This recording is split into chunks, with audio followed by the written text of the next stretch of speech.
ever played a video game where you die and then you come back to life, and you come back to life with the knowledge knowing of where all the computers are going to be, so you just waste them all and you feel like a total beast? That's kind of what this movie's like.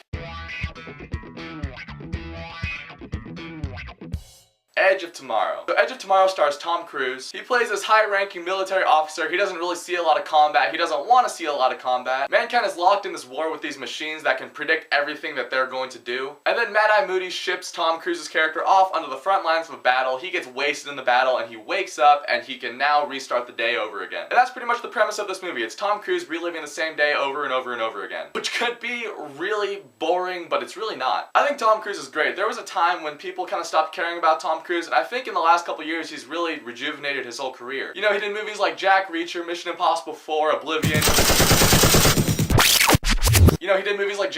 Mission Impossible 4, so yeah, the guy still knows how to do action. Emily Blunt was really good in this movie too. She was channeling, like, you know, the really awesome Wendell Hamilton from Terminator 2. They kept this movie fresh because he doesn't always relive the same events in that same day. Like, some days he goes onto the beach with all of the troops, other days he's training with Emily Blunt's character. And him and Emily Blunt have a really interesting dynamic because Emily Blunt just meets him brand new every day. She's never seen this guy before. Tom Cruise doesn't feel that way because he's met her multiple times, so it feels like he knows her really well. She's the only one who actually understands what's going on because she's had this happen to her before. So she's able to train him, which makes for some really awesome and some really funny scenes. And yeah, like I said, there are times when Tom Cruise will go back to the battle and he knows exactly what's going to happen, so he just goes, "Hey guys, on your left, we need to get out of here, right now."